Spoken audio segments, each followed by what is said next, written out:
Due to the rapid decline in the quality of public education and the indoctrination that some students experience, interest in homeschooling is at an all-time high. A recent report titled 2019 Schooling in America shows that 15% of parents would choose homeschooling over other forms of education. That's up from only 5% in 2012. My next guest is the executive director and founder of one of the fastest growing homeschool programs in the United States, Regina Caeli Academy. She's with me tonight to talk about why homeschooling is taking off here in the U.S. and around the world, and why it benefits kids and parents. Please welcome Kari Beckman to the show. Great to see you. Great to see you. Okay, Raymond. When did you personally decide, you have 8 children, that you were going to homeschool your children, and what drove you to that decision? So back in 2000, year 2000, we were really kind of faced with, we were having our 4th child. And was the Catholic school model going to work for us? We're open to life. I'm in the middle of my childbearing years. Can we keep up with the economics of it? That was one of the questions. The other question was, as converts, my husband and I are both converts to the faith, we were really relying on the Catholic school to be able to form our children in the faith. And honestly, we were finding some issues with that. And so we're making these ginormous sacrifices financially, only to kind of battle to get our kids really formed well in the faith. And so that's when we started to say, okay, what can we do? What should we do? And I'm going to tell you, 6 weeks before I started homeschooling, I said I would never homeschool my children. But you made the leap. I did. And a little bit about my background, I had worked in public education, particularly at the Department of Education in Arizona and Georgia. So I really thought that children belonged in school. They needed the school experience. So then in 2003, you and your husband found Regina Caeli Academy. Why? Well, because I definitely saw that in our homeschooling experience that we needed a little bit more structure, particularly my own personality. We were really 100% on the field tripping. I had that totally down. Field trip a day. Yes, it was like we saw every museum in the Southeast, right? I love it. But I would fall behind in things like math, and I'd find myself trying to do Christmas and catch up, and it just was very stressful. And so I said, I need something to hold me accountable. And I went to spiritual direction. I was talking about those crosses, and I said, boy, if we could just do this 2 days a week, and started really talking about it and praying about it. And at that time, I was told, let's do this. So, and Regina Caeli explained to people, it's a hybrid where 2 days a week, they are in a physical school at a determined structure where the kids come together, and the rest of the week they're homeschooled in the home. That's correct. And so in those 2 days, what happens is the students, first of all, they understand what it means to be accountable to another authority besides just mom or dad, which is important, right? We're going to have that in our lives. Secondarily, they get the classroom experience that is a good peer experience. One of the things that in our culture is so broken and has taken a nosedive, quite frankly, since 2003. I mean, particularly the last 7 to 8 years, it's unbelievable.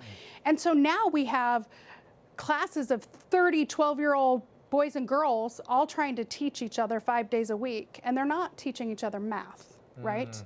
And so this 2-day-a-week model keeps the greatest influence on your child and the greatest formation, the family.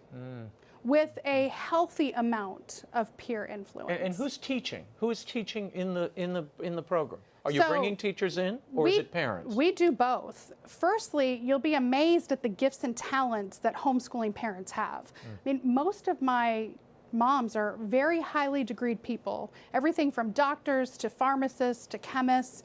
So we hire them first because it's really good to have that investment, right? Their kids are in the program, they stay. They don't leave. They stay for years, and they get better at this classical model that we have.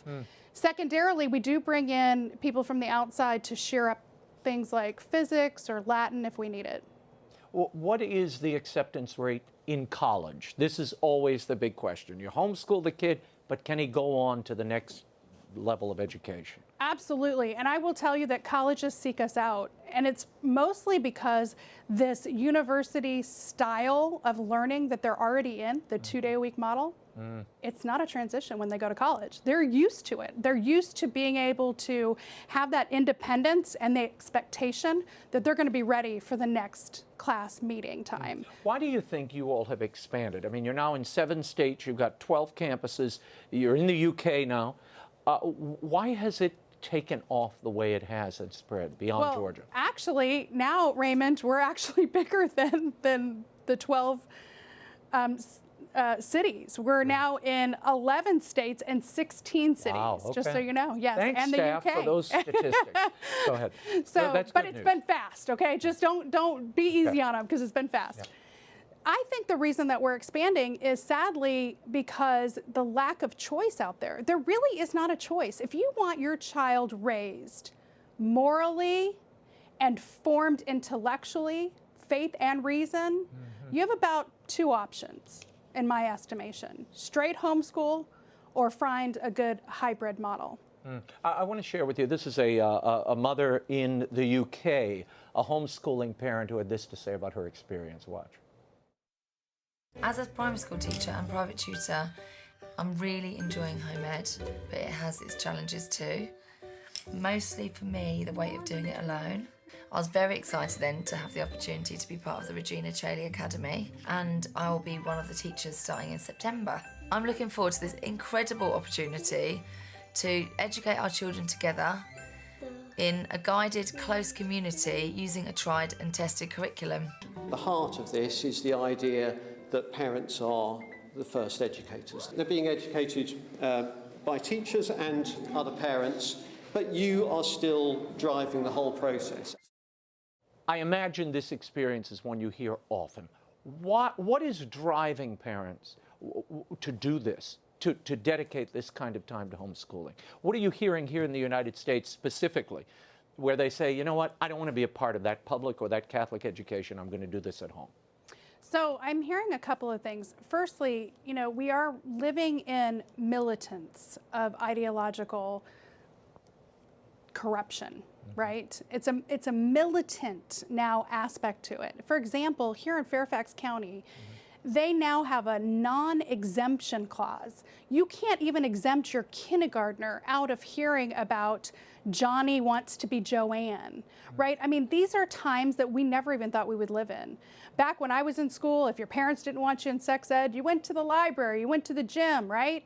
No big deal. There were a lot of us who did that. Now it is a militant attempt at indoctrination of your child's formation.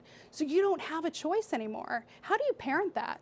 I think parents are coming to realize that the only way to parent is to do it 100%, including their education. And actually, Raymond, this gets back to the heart of the classical method anyway. You cannot divorce an intellectual education and moral formation. They must be one integrated method. Are dioceses supportive of this, or do they consider this competition? You know, that's a good question. It depends on where we are. I have some bishops that love Regina Caeli, that have written letters to their pastor saying, welcome this into our diocese. And then I have some that aren't so excited about us being there. What's next? I do not know what's next, right? We have every day, it's a different ask for us. I never thought we would be certainly over the pond, and just recently I had a meeting with a group of parents from New Zealand. So, and every single week we get inquiries from 5 to 7 cities in the U.S. Amazing, amazing. And how does this curriculum differ, just before I let you go? Has technology changed at all the way you're communicating with these parents? And how did the curriculum develop? Was it in conjunction with parents, or is it something you said, no, this is the model that we expect all of our members to adhere to? Yeah, so that's a really unique part of Regina Caeli. It is the model that you plug into. It's not something that's changing. And we actually have our students read from books, bound pages with hardcovers on them. We're not doing any technology at all while we're at the center. Now, in the home, parents can do that. And I always use the example of my oldest son, who's in IT now, for example. He always says to me, you know, Mom, we had limited IT growing up. It took me about a day to know my Mac better than you knew your Mac, right? So technology is changing. When parents think that, oh, it's so important for a second grader to have technology education, the technology education they have today is going to be completely obsolete by the time they actually need it. Yeah, now you have an interesting modesty and media policy. What is it? We do. So our modesty policy actually comes from the church, shoulders to knees and everything in between being covered at all times. Not only are our students in uniforms, but we as staff members wear uniforms on Mondays and Thursdays. And our media policy is unique, not just in the fact that we're not using technology in the classroom, but also that we limit what the children are talking about from an outside source. So what that means is we're trying to have them focus on the good, the beautiful, and true. We want to really have deep discussions on things like, was Achilles a just man, right? I mean, these are not discussions that you can have in 10 or 15 minutes. These are we want them to transcend into lunchtime and into their social time. And so this also allows the parent to truly select what it is, the media that their children are going to consume. If we did not have this policy, Johnny to your right, Jack to your left would teach your children all about the media you've told them they can't consume. So this is why we have that policy. Kari Beckman, thank you for being here. For more about the Regina Caeli Academy and its executive director, Kari Beckman, visit rcahybrid.org. Kari, thanks for being here. Thank you for having me. Thanks a lot.